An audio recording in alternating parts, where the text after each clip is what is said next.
হ্যাঁ আসসালামু আলাইকুম ভাই। ওয়ালাইকুম সালাম। কেমন ভালো আছেন? আছেন? জি আলহামদুলিল্লাহ ভালো আছি। ভালো আছেন? আপনার খামার হলো ওখানে, আপনার টাইগার মুরগি খামার দিয়ে নাকি? হ্যাঁ, হাঁস আছে, ও ভেড়া আছে, ছাগল আছে, ফাইন মুরগি ফাইন আছে। দেখছেন দর্শক অবস্থা, মার্শাল্লাহ না, এটাই ভালো। ওই যে ছাগল খাচ্ছে না, হুম, ছাগলও আপনার, ছাগল ওই আমার, ভেড়াও আপনার? ভেড়া আমার। বাহ, আবার ইয়ে শাক টাকও লাগাইছে হ্যাঁ, দেখতেছি। শাক আছে, সবজি আছে। বাহ মার্শাল্লাহ, তার মানে এই সব ভালো লাগছে ভাই। জি। ছোট্ট একটা প্রজেক্ট তাই না? জি জি। মানে হয়তো আপনার ওই খামারে যে পানিগুলো আছে, হ্যাঁ, এখানে চলে আর এই আসেন। পানির মধ্যে হাঁসগুলো পালন করতেছেন? হ্যাঁ, হাঁস পালন করতেছে। বাহ, দর্শক সাথে থাকেন, একদম ফাটাফাটি পুরো হবে আসেন। হ্যাঁ ফাইন, বাহ। এটা হওয়া উচিত একটা খামারে আসলে। যদি ধরেন শুধু খালি ইয়া কেন, এখানে যে কটা হাঁস পালছে তো নিজে ডিম খাওয়া যায়। স্বাবলম্বী হইতে হলে আপনার পাশাপাশি সবকিছু করতে হবে। সবকিছু করতে হবে। সবকিছু দিয়ে আর্ন করবে। আর্ন করবে, তাহলে সম্ভব না। না কারণ হলে এটা সম্ভব কিছু না। আসলো, যায় আসলো, আসলো তো, হুম। লস তো আর নাই। না না, লস নাই। আসলে দিয়ে খামারে যায় কি আচ্ছা অবস্থা। আচ্ছা।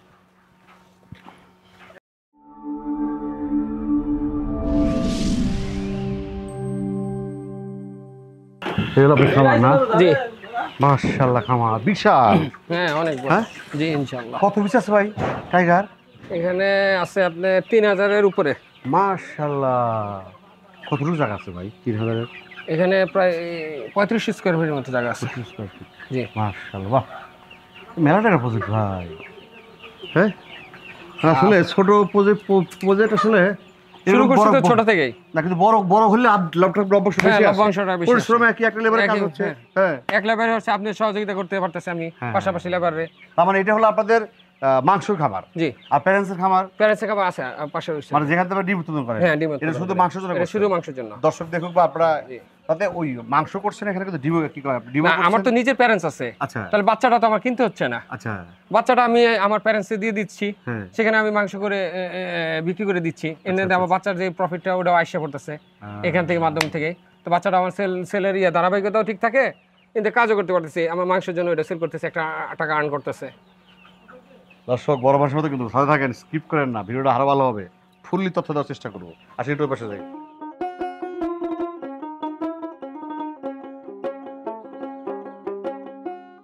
এই যে আপনাদের ব্যবসা বয়স কত বা খামারি বয়স কত ভাই? 4 বছর। 4 বছর? জি। এই মানে শুধু কি শুরুটা কি প্যারেন্টস দিয়েছিল না বাচ্চা দিয়েছিল? প্রথমে তো জাস্ট প্রথম মুরগি কালেক্ট করছি। আচ্ছা, প্যারেন্টস মানে বাচ্চা আনছি আরেক জায়গা থেকে। আচ্ছা আইনা পরে ওটাকে প্যারেন্টস করার জন্য উদ্দেশ্যে আর কি শুরু করছি। আচ্ছা। ওখান থেকে আস্তে আস্তে শুরু করলাম প্যারেন্টস দিয়ে। ফার্স্টে প্যারেন্টস করছি। প্যারেন্টস থেকে এখন দেখতেছি যে প্যারেন্টসের পাশাপাশি সময় থাকে, বাচ্চা বিক্রি করার তখন কাজ থাকে না, তখন আবার মাংসের জন্য শুরু করলাম। মানে দুইটা পাশাপাশি, মানে প্যারেন্টসও বিক্রি করতেছি, মাংস উৎপাদন করে মাংস বিক্রি করতেছি। মানে আমার এটা প্যারেন্টস হয়ে গেল, যদি মাংস না আসলে আর প্যারেন্টস হয়ে যাবে। হ্যাঁ, প্যারেন্টস ছেড়ে দিব। মানে এখানে আপনি যদি দেখছেন না, আপনি এখানে চলতেছে না মাংস, ওটা প্যারেন্টস ঢুকে দিবেন। হ্যাঁ, প্যারেন্টস ঢুকে দিব। তার মানে প্রতিদিন কতগুলো বাচ্চা আপনাদের কালেকশন হয়? আমার সপ্তাহে, আচ্ছা। প্রতিদিনের না, এই সপ্তাহে রবিবার আর সোমবার বা মঙ্গলবার, শুক্রবার, আচ্ছা আচ্ছা আচ্ছা। এই সপ্তাহে 2 দিন 4500 থেকে 5000 বাচ্চা পাই আর কি। পার্সেন্টেজটা একটু আপ ডাউন করে আর কি। আচ্ছা আচ্ছা আচ্ছা। তার মানে এই ইয়েগুলো ডিমের পার্সেন্টেজ কেমন? ডিমের পার্সেন্ট অনেক ভালো, 80%। 80% 80% ডিম পাওয়া যায়। কত ভালো। জি। কিন্তু ডিম মানুষ বিক্রি করে না কেমন? আসল কথা কি জানেন, ডিম তো একটা বাজার কয় টাকা, আচ্ছা আর একটা বাচ্চা উৎপাদন করে যখন আপনি সেটাকে পর্যায়ক্রমে একটা প্রসেসিং করে নিয়ে আসবেন, সেক্ষেত্রে একটু লাভটা পরিমাণ বেশি থাকে। তার মানে আপনি কি উদ্যোক্তার জন্য কি ডিম পরামর্শ দেন না মাংসের জন্য পরামর্শ দেন? না, আমি ফার্স্টে আসলে যারা নতুন খামারি, যারা নতুন খামার হবে, তাদের তাকে শিখতে হবে। আচ্ছা। আমরা আমরা তো খামারে গিয়ে বসে থাকতে পারি না। আপনাকে অল টাইম অ্যাডভাইস করব, সেটাও ঠিক আছে, কিন্তু আপনার তো কিছু জানার দরকার আছে। আপনি যদি কিছু না জানেন তাহলে করবেন কি? রাইট। কিভাবে করবেন? আপনি অনেক ভুলভ্রান্তিগুলো আছে। আজকে আমরা প্রথমে ফার্স্ট খামারিদেরকে অ্যাডভাইস করি কি, যে মাংস করার জন্য। কারণ মাংস করলে সে অনেক কিছু ভুলভ্রান্তি আছে, কিছু গ্রেডিংয়ের বিষয় আছে, ব্রোডিংয়ের কিছু বিষয় আছে। এই বিষয়গুলো যদি ওনার নলেজে যখন চলে আসবে, তখন আমাকে আর আপনাকে বা কাউকে তখন তার কাছে যাইতে হবে না, ওনার পরামর্শ নিতে হবে না। তখন খামারি ভাইরা নিজেরাই অনেক কিছু বুঝে ফেলাবে যে আমি ফার্স্টে বোর্ডিং করছিলাম, এই সমস্যা হয়েছে, সেকেন্ড টাইমে এই সমস্যা হয়েছে, থার্ড টাইমে গিয়ে ওনার বোর্ডিংটা অনেক বেটার হয়ে যাবে। তখন যদি উনি প্যারেন্টসে যায়, তখন কিন্তু উনি একটা ভালো একটা প্যারেন্টস তৈরি করতে পারবে, এবং প্যারেন্টস একদম খুব ভালো একটা রেজাল্টও পাবে। প্যারেন্টসের ভুলভ্রান্তিগুলো ধরতে পারবে। প্রাথমিক পর্যায়ে তাহলে কি মাংসের জন্য করা উচিত? হ্যাঁ, প্রথমে আমরা অ্যাডভাইস করি যে মাংস করে দিয়ে শুরু করা ভালো।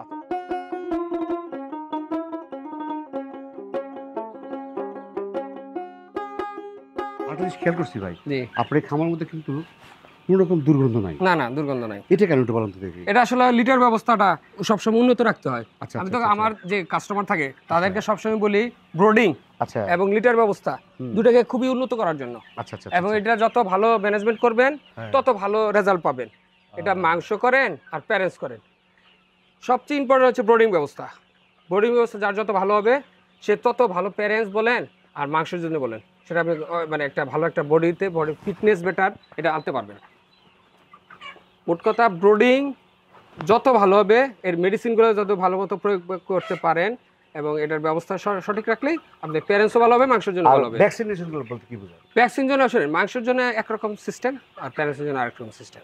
মাংসের জন্য আমরা সাধারণত 4টা ভ্যাকসিন করে থাকি, 5 দিনের রানীক্ষেত। আপনারা তো প্রথম ভ্যাকসিন দিয়েই দেন আমাদের সাথে। হ্যাঁ, না আসল কথা কি, মেরেক্সটা আসলে যারা মাংস করে বলে তাদেরকে মেরেক্সটা না করলেও হয়। আচ্ছা আচ্ছা, আর যারা প্যারেন্টস করে তাদেরকে মেরেক্সটা করে দিই। কনফার্ম দরকার। জি, আচ্ছা ওদের দরকার। মাংসের ম্যারেজটা আসলে লাগে না, মাংসের ম্যারেজটা না হলে হয়, কারণ আমার তো এটা শর্ট টাইম প্রজেক্ট। Right. সেটা আমাদের যেহেতু আমাদের প্যারেন্টসের ম্যারেজ করা আছে, আমার প্যারেন্টসের জেনারেশন ভালো, সেই জন্য আমাকে মাংসের প্যারেন্টস না হলেও হবে। আচ্ছা, তারপর মেরেক্সটা না হলে তারপর কি দিতে হয় তাহলে? আমার 5 দিন আমি রানীক্ষেত করবো, আচ্ছা 10 দিনে গাম্বুরো, 18 দিনে আবার রানীক্ষেত করবো, 24 দিনে গাম্বুরো করে আবার।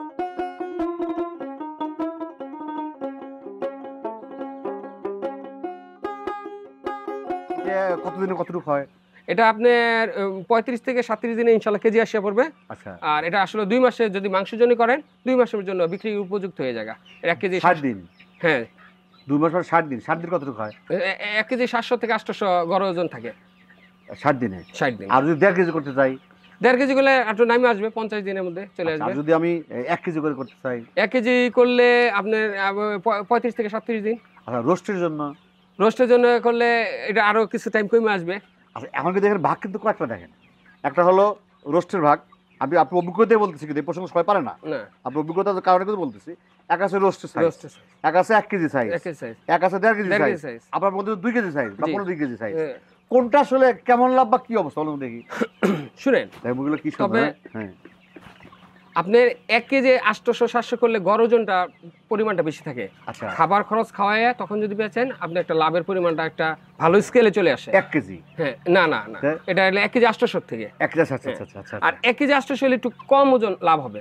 আচ্ছা আপনি যখন আবার 700-800 যাবেন তখন একটু কম লাভ হবে, আচ্ছা কারণ তখন আপনার ওই যে বাচ্চার খরচটা ঢুকবে, খাবারের কস্টটা একটু কম হবে, ঠিক আছে, আচ্ছা, কিন্তু আচ্ছা, বাচ্চার খরচ মিলে খাবার ব্যালেন্স করলে তখন একটু লাভটা কম হয়। আচ্ছা। কিন্তু আপনি যখন একটা পরিণত বয়সে গিয়ে যাবেন তখন আমি সব ওজন মিলে যে সব খরচ সহ সব একটা ব্যালেন্সে চলে আসবে। তখন কিন্তু আপনি মানে যখন বিক্রি করবেন যে লভ্যাংশটা আসবে সেটা আপনি একটু অ্যামাউন্টটা একটু বেশি থাকবে, লাভের পরিমাণটা বেশি থাকবে। ও, তারপর আপনি মধ্যে বলতেছেন যে যত বড় হবে হ্যাঁ, তত লাভের খাবারও- পরিমাণটা একটু বেশি হবে, খাবার সেম খাবার কিন্তু বৃদ্ধি বেশি হবে। বিক্রি বেশি হবে। Right.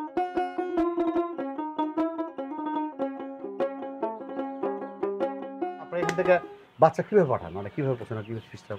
বাচ্চাটা হচ্ছে গিয়ে তো এটা কয়েক ক্যাটাগরিতে করি, যেমন ধরেন কেউ আইসা নিলে বুকিং দিল, ফার্স্টে কথাবার্তা হইলো, পরে উনি আসলেন, আইসে নিতে পারবে, আমি একটা ডেট দিয়ে দেবো, ওই টাইমে আসলেন। আরেকটা আসছে দিয়ে বাসে আমি আসতে পারবো না, যেমন অনেকে বাহির থেকে অনেকে ফোন করে, দূর দূরান্ত থেকে, দেশের বাইরে থেকে বাইরে ঘন্টা করে, দেখা গেছে আপরা বাহিরে বাড়িতে আছে, তখন তো ওদের লোক থাকে না।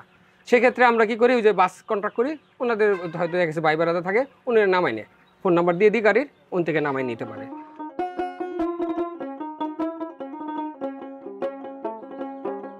আমি বলতে চাচ্ছি যে এই যে পুরো যে আপনি 3000 মুরগি পালন করতেছেন, আমি যদি করতে চাই, মানে আমার ইনভেস্টটা কত লাগবে, এটা কিন্তু মেন কথা। মানে আসলে আমরা দেখেন, আমি মনে করি যে কোনো কাজে হাত ধরে আগে চিন্তা করতে হবে ইনভেস্ট। আমার সে পুঁজিটা পকেটে আছে কি না, পকেটে টাকা না থাকলে তো হবে না। তাহলে আমার খামার আপনার কাছে বাচ্চা নিয়ে আসলাম, আমি আর খাবার খাদ্য দেওয়ার মতো অ্যাবিলিটি আমার নাই, তাহলে তো হচ্ছে না। সেই হিসেবে খরচটা সব থেকে কেমন একটু বলা যায়? না, এটা আসলে যে খামারে যাবেন, খামার ভাইয়ের এবিলিটির উপরে তো নির্ভর করবে। হ্যাঁ, আমার এখন এবিলিটি আছে 3000-এর, করবে, অনেকের তো নাও থাকতে পারে, হ্যাঁ সে করবে, ওই 500 করবে, হ্যাঁ সে করবে, তো যার মতো করবে, যে যার মতো করবে। কিন্তু সেম বাচ্চা ধরেন 60-65 টাকা, হ্যাঁ 65 ধরলাম, 65 দর্শক এই বাচ্চা কিন্তু ভালো। আপন করে, এটা এই আপন গ্রেডের করে। বাচ্চাটার জন্য, আচ্ছা। কারণ ভালো মানে বাচ্চা না নিলে ভালো হবে না। আচ্ছা, আচ্ছা, 3 কেজি খাবার ধরেন 180-85 টাকা। 185 জি, বাচ্চা কত? 65? বাচ্চা 65। আচ্ছা, একটু আমি ধরি। আপনি আপনি আপনি ধরেন আচ্ছা, আমি ধরি। বাচ্চা হলো 65, 65, হ্যাঁ। খাবার 3 কেজি মনে করেন যে খাবার হ্যাঁ ইন্টু আপনার 3400 বস্তা আসে, তো হ্যাঁ, আপনি 68 টাকাই ধরি, একটু তাহলে বেশি 3 কেজি ধরি। কত আছে? 68 গুণ 3 দেন। 68 ইন্টু 3, 3, হ্যাঁ 68 ইন্টু 3 3 হ্যাঁ আপনি আসে 204 টাকা। 204 204 তারপরে কি খরচ আছে আর আর অন্যান্য ধরেন আপনি আরো 5-6 টাকা আচ্ছা 10 টাকা দিলাম ধরেন। 10 টাকা তার মানে একটা মুরগি 280 টাকা খরচ 200 কত 279 টাকা খরচ ধরেন 80 টাকাই ধরলাম। তার মানে আমাদের 280 টাকা খরচ গেছিল দেড় মাসে মাসে 1.5 মাসে কিন্তু হুম আর 1.5 মাসে 280 টাকা খরচ হুম তাহলে 280 টাকা খরচ হলো পার পিস হুম মুরগি হুম। আচ্ছা 280 মধ্যে আবার ওজন হলো 1 কেজি 1 কেজি 700 ধরেন 1 কেজি 700 ইন্টু 240 ইন্টু 240 408 টাকা হ্যাঁ মাইনাস করেন 280 408 মাইনাস 280 128 টাকা 128 টাকা। আমার ধরেন 128 টাকা বাদ দিলাম হ্যাঁ সে হ্যাঁ যদি 19-20 হয় মার্কেট 100 টাকা 80 টাকা 90 টাকাও যদি টিকে তাও তো আমার অনেক টাকা প্রফিট আসে। 100 গুণন 3000 3 লাখ টাকা 3000 টাকা লাভ হয় আমি আরো বাদ দিলাম 20,000 25,000 টাকা যদি আবার কমও আর্ন করে সে কথা কোনো ওয়েট কারণ যদি কম বেশিও হয় তাও তো আমার 2.5 লাখ টাকা বা 2,80,000 টাকা 2,80,000 টাকা টিকে। তারপরে পুঁজি লাগতেছে 280 গুণন 3000 আপনার 8,40,000 টাকা পুঁজি লাগবে 8.5 লাখ টাকার মতো পুঁজি লাগবে। পুঁজি লাগবে শেডমেন্ট বাদ দিয়ে স্টেটমেন্ট বাদ দিয়ে শুধু খালি রেডি করে তৈরি করতে।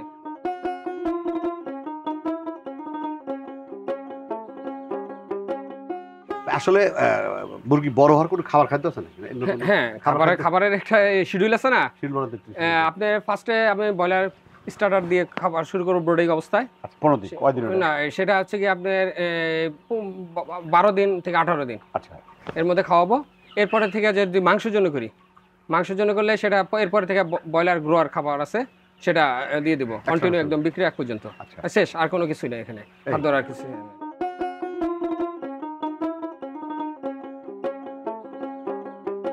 আপনাদের অ্যাড্রেসটা কি ঠিক আছে অ্যাড্রেস হচ্ছে আমি গাজীপুর চৌরাস্তার কাছেই হ্যাঁ বাসন সড়কে। তাছাড়া যদি বাচ্চা লাগে ওনার নাম্বার স্ক্রিনে এবং ডেসক্রিপশনে দেওয়া আছে আপনারা যোগাযোগ করে নেবেন। আর সবচেয়ে কথা ভিডিওটা ফুল দেখবেন না দেখলে অনেক তথ্য মিস করবেন। ভাই আর উদ্যোক্তাদের আসলে কি পরামর্শ দেওয়া থাকবে এই টাইগার আমাদের বাংলাদেশে প্রশ্ন করি আমি যে উদ্যোক্তাদের কিন্তু বাংলাদেশে অনেক কিছু আছে ভাই জি টাইগার আছে ফার্মে আছে অনেক কিন্তু মুরগি আছে কিন্তু আপনি সাজেশনটা কি আসলে আমি মানে দ্রুত লাভ করার বুদ্ধি কি এটা বের করা আমি টাইগার মুরগির কথা বলবো কেন জানেন এটা হচ্ছে কি খুব শর্ট টাইমে মাংসের জন্য প্রস্তুত করা যায়। আচ্ছা এটা একটা ছাত্র সে আচ্ছা বাড়িতে এটার কোনো কাজই নেই সকালে দুপুরে রাত্রে 3 বেলা খাওয়ার ম্যানেজমেন্টটা ঠিক রাখলে হয়েছে। একটা স্টুডেন্ট লেখাপড়া করতেছে সেও যদি বাসাতে তো প্রত্যেকের আঙিনে জায়গা আছে 10 ফিট বাই 10 ফিট একটা রুম পরেই আছে সে কিন্তু 100টা মুরগি পালতে পারে ওখানে। 100টা মরলে তার বাবা আমার চাহিদাটাও মানে যেই মানে খরচটা চাইতে হয় সেটা চাইতে হবে না তার খরচটা সে কিন্তু ব্যয় করতে পারে। তার জন্য তাকে সারাদিন যেমন লেখাপড়ার জন্য 8 ঘন্টা 7 ঘন্টা পড়তে হয় ফোকাস দিতে হয় সেই ফোকাসও লাগবে না। সকালে 10 মিনিট দুপুরে 10 মিনিট রাত্রে 10 মিনিট অফ ডেতে শুধু খালি যে লিটার বিটার ব্যবস্থাগুলো আছে ওগুলো খালি একটু ম্যানেজমেন্টে ঠিক করে দিবে। সেই শর্ট টাইমের মধ্যে সে একটা ভালো একটা পুঁজি পাবে যেটা দিয়ে সে নিজেও স্বাবলম্বী হবে সে পারলে কিছু বাবা মাকেও দিতে পারবে খুশি করতে পারবে। তাতে কি হলো সে লেখাপড়ার পাশাপাশি আজকাল শুনেন লেখাপড়া করতে সবাই তো আর ভালো স্টুডেন্ট হয় না আর সবাই তো আর ফার্স্ট ক্লাস গ্র্যাজুয়েট অফিসার হয় না অনেকেও ঝরে যায় কিন্তু সে একজন উদ্যোক্তা তৈরি হয়ে গেল। চাকরি না পাইলে ভালো বেটার কিছু না পাইলে তখন সে কিন্তু ব্যবসা চলে আসতে পারতেছে। আর আপনি যত কিছুই করেন ব্যবসার উপরে কিছু নেই। একটা চাকরিজীবীও ব্যবসার সাথে কুলে উঠতে পারে না কখনোই পারে না। তো ঠিক আছে সময় দিচ্ছেন ভালো থাকেন আসসালামু আলাইকুম। আসসালামু আলাইকুম। প্রিয় দর্শক পরিশেষ সময় একটা কথা বলতে চাই আমরা যারা আসলে এই সামান্য 12 মিনিট বা 15 ভিডিওতে সব কিছু তথ্য দেওয়া সম্ভব না তারপরে আমরা চেষ্টা করি কিছু তথ্য দেওয়ার জন্য তার ফুল ভিডিও দেখবেন যে ভিডিওটা দেখেন না কেন ফুল দেখার পরে আপনারা সব হালকা কিছু দেখলেন 2 মিনিট দেখলেন তারপরে ফুল তথ্য পাবেন না পুরো ভিডিও দেখবেন তারপরে আরও কিছু খামার ভিজিট করবেন তারপরে এই ভাইয়ের যেখানে আমি ভিডিও করলাম এই খামারে আসবেন খামারটা দেখবেন তারা আসলে ঠিক আছে কিনা আরও 2-4টা খামার ভিজিট করবেন তারপর ট্রেনিং দেওয়ার ব্যবস্থা আছে ট্রেনিং দিবেন। এছাড়াও কিন্তু আমি জানি ওনাদের কাছে স্লিপ আছে আপনি যদি নতুন হয়ে থাকেন আসলে মুরগিটা কেমন পালন করবেন তার একটা চার্ট দেওয়া থাকে আর ওরা কিন্তু একদিনে ব্যবসা করে না ওরা চিন্তা করে না আমার একটা কাস্টমার আজকে বাচ্চা দিলাম যদি কন্টিনিউ সে পালন না করতে পারে তার কিন্তু সে টিকবে না ব্যবসা কিন্তু একদিন তার কিন্তু একটা চার্টও দিয়ে থাকে। এছাড়াও প্রতির উপজেলা একটা করে পানি সম্মত অফিস আছে যেখানে যাবেন আরও তথ্য পাবেন। পরিশেষে দীর্ঘ মঙ্গল কামনা করে আজকের মতো শেষ করছি। আল্লাহ হাফেজ।